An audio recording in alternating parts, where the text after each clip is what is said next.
محترم سامعین، جس وقت حضرت یوشع بن نون کی قیادت میں بنی اسرائیل نے قوم عمالقہ سے جہاد کیا، فلسطین کو آزاد کرایا، بیت المقدس کو آزاد کرایا اور وہاں پر وہ ہنسی خوشی رہنے لگے، پھر ایک مرحلہ پھر آیا کہ ان پر بنی اسرائیل پر غیر قومیں جو ہیں وہ قابض ہو گئیں۔ جب غیر قومیں ان پر قابض ہو گئیں، اب اس دوسری جو جنگ ہے اس کا جو ذکر ہے وہ قرآن کریم نے کچھ یوں بیان کیا ہے کہ اذ قالوا لنبی اللہ مبعث لنا ملکا نقاتل۔ اب جو بنی اسرائیل والے تھے وہ حضرت سموئیل علیہ السلام کے پاس آئے اور آ کر کہا کہ ہمارے اوپر غیر قومیں جو ہیں وہ قابض ہو گئی ہیں۔ اس وقت جالوت بادشاہ تھا جس نے بنی اسرائیل کے اوپر آ کر حملہ کیا اور وہاں پر آ کر وہ قابض ہو گیا اور بنی اسرائیل کے اوپر اس نے ظلم کی انتہا کر دی تھی۔ بنی اسرائیل جو تھے انہوں نے حضرت سموئیل علیہ السلام سے جا کر درخواست کی کہ آپ ہمارے اوپر کوئی امیر مقرر کر دیجئے جس کی قیادت میں ہم جالوت بادشاہ جو جابر ہے، جو بڑا ہی ظالم ہے، اس کے ساتھ ہم جہاد کر سکیں۔ حضرت سموئیل علیہ السلام نے کہا کہ یہ نہ ہو کہ میں تمہارے اوپر کوئی امیر مقرر کر دوں اور تم اس کے ساتھ جہاد نہ کرو اس کے ساتھ مل کر۔ تو انہوں نے کہا کہ وَمَا لَنَا أَلَّا نُقَاتِلَ فِي سَبِيلِ اللَّهِ وَقَدْ أُخْرِجْنَا مِنْ دِيَارِنَا وَأَبْنَائِنَا، کہ ہم جہاد کیسے نہیں کریں گے جبکہ ہم اپنے گھروں سے بے دخل ہوئے ہیں۔ اب حضرت سموئیل علیہ السلام نے حضرت طالوت علیہ السلام کو ان کا امیر مقرر کر دیا۔ جب امیر مقرر کر دیا تو لوگوں نے دیکھا اور انہوں نے کہا کہ یہ ہمارا امیر کیسے ہو سکتا ہے، اس کے پاس تو مال ہی نہیں ہے، اس کے پاس تو کچھ بھی نہیں ہے۔ جس پر حضرت سموئیل علیہ السلام نے جواب دیا کہ وَزَادَهُ بَسْطَةً فِي الْعِلْمِ وَالْجِسْمِ، کہ وہ تم سے جسم میں بھی اچھا ہے اور علم میں بھی اچھا ہے۔ بہرحال حضرت طالوت علیہ السلام کو جب ان کا امیر مقرر کیا گیا، پھر کیا ہوا کہ فلسطین میں وہ عظیم الشان مارکہ بپا ہوا جس میں حضرت طالوت علیہ السلام جو قیادت کر رہے تھے، آپ کی جو فوج تھی ان کی تعداد صرف 313 تھی،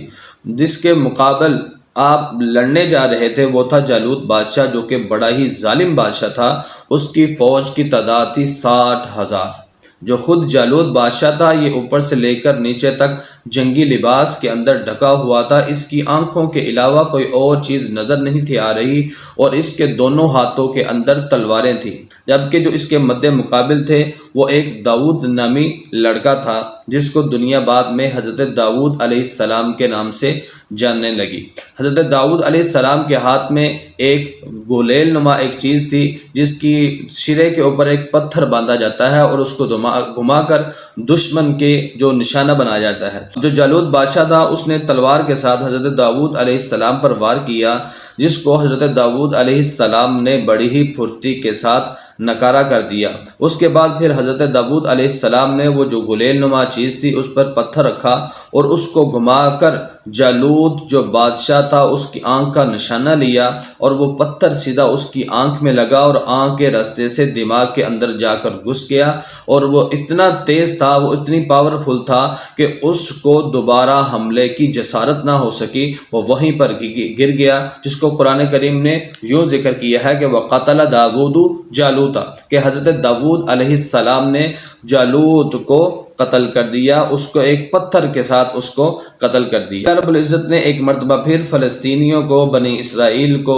فتح سے ہمکنار کیا، اور اللہ رب العزت نے یہ بتا دیا کہ جو اصل قوت ہے، وہ جو اصل طاقت ہے، یہ ظاہری اسباب و وسائل پر نہیں ہے بلکہ اللہ کی مدد کے ساتھ ہے، اللہ کی نصرت کے ساتھ ہے۔ اللہ تعالیٰ کی مدد یوں ہی ہوتی رہی ہے اور ہوتی آئی ہے، لیکن معاملہ یہ ہے کہ اللہ کے ساتھ معاملہ درست ہو تو اللہ رب العزت ضرور مدد فرماتے ہیں۔ جس وقت حضرت داؤد علیہ السلام نے جالوت بادشاہ کو قتل کیا تو خوشی کی انتہا نہ رہی۔ اب جو طالوت علیہ السلام تھے انہوں نے اپنی بیٹی کا نکاح حضرت داؤد علیہ السلام کے ساتھ کر دیا، آپ ان کے نائب مقرر ہوئے۔ اس کے بعد اللہ رب العزت نے آپ کو نبوت عطا کی، اور طالوت جو بادشاہ تھا اس نے آپ کو اپنی بادشاہت دے دی۔ اس طرح اللہ رب العزت نے آپ کو جو خلافت عطا کی اس کا قرآن کریم میں بھی ذکر ہے کہ یا داؤد انا جعلناک خلیفۃ فی الارض، کہ ہم نے آپ کو زمین میں خلیفہ بنایا ہے۔ اب جب حضرت داؤد علیہ السلام کو اللہ رب العزت نے خلافت عطا کی